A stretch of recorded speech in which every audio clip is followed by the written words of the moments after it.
ప్రపంచంలో అణ్వాయుధ నియంత్రణకు మిగిలిన చివరి కీలక ఒప్పందం ఇప్పుడు ముగింపు దశకు చేరుకుంది.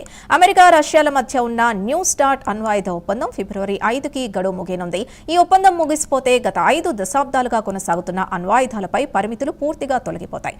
అంటే ప్రపంచంలోని 2 అతిపెద్ద అణ్వాయుధ శక్తులు తమ అణు నిల్వల్ని ఎంతవరకైనా పెంచుకునే పరిస్థితి ఏర్పడుతుంది. ఇదే అంశం ఇప్పుడు అంతర్జాతీయ రాజకీయాల్లో తీవ్ర ఆందోళనలకు కారణమవుతోంది. న్యూ స్టార్ట్ ఒప్పందం అమల్లో ఉన్నంతకాలం అమెరికా రష్యా దేశాలు తాము కలిగి ఉండే అణ్వాస్త్రాల సంఖ్యపై స్పష్టమైన పరిమితులు పాటించాయి. ఒకరినొకరు తనిఖీ చేసుకునే అవకాశం ఉండేది. కానీ ఈ ఒప్పందం ముగిస్తే పరస్పర విశ్వాసానికి బదులుగా అనుమానాలు, అనిశ్చితి పెరిగే ప్రమాదం ఉందని ఆయుధ నియంత్రణ నిపుణులు హెచ్చరిస్తున్నారు. ముఖ్యంగా 35 ఏళ్ల తర్వాత తొలిసారి ఇలాంటి పరిస్థితి రావడం వల్ల అణ్వాయుధ పోటీ తిరిగి కోల్డ్ వార్ స్థాయికి చేరుతుందనే భయాలు వ్యక్తమవుతున్నాయి.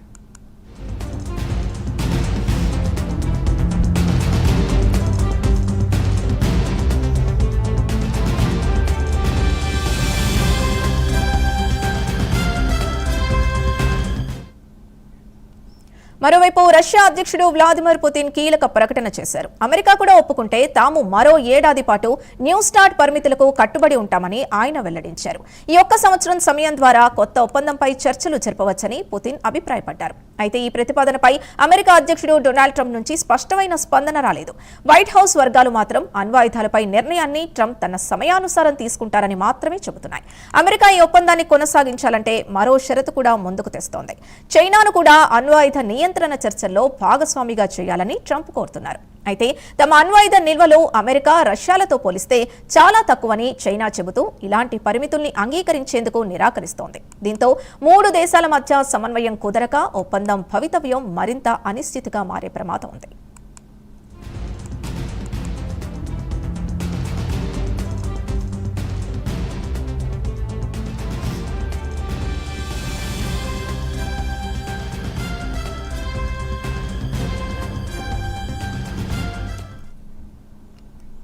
అణ్వాయుధ నిల్వలకు సంబంధించి 1972లో అమెరికా అధ్యక్షుడు రిచర్డ్ నిక్సన్, సోవియట్ నేత బ్రెజ్నెవ్ల మధ్య తొలిసారి ఒప్పందం జరిగింది.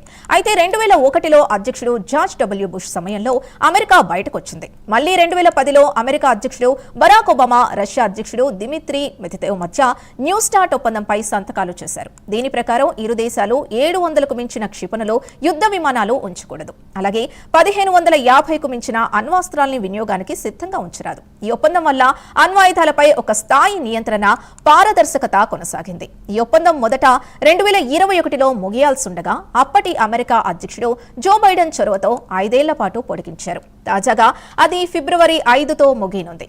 35 ఏళ్లలో తొలిసారి ఇలాంటి పరిస్థితి రావడంతో అణ్వాయుధాల సంఖ్యను పెంచుకునే అవకాశం లభిస్తుందనే ఆందోళన మొదలైంది.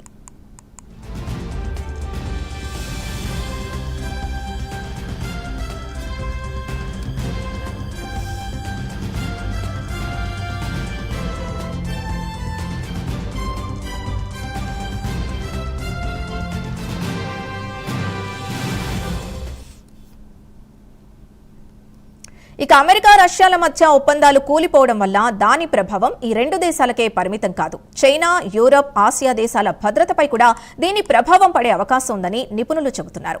అణ్వాయుధాలపై నమ్మకం, నియంత్రణ తగ్గితే చిన్న సంఘటన కూడా పెద్ద ఘర్షణగా మారే ప్రమాదం పెరుగుతుంది. మొత్తంగా చూస్తే న్యూ స్టార్ట్ ఒప్పందం ముగింపు అనేది ఒక ఒప్పందం ముగిసినట్టే కాదు, 5 దశాబ్దాలుగా అణ్వాయుధాలపై ఏర్పడిన నియంత్రణ వ్యవస్థకు ఇది పెద్ద సవాల్.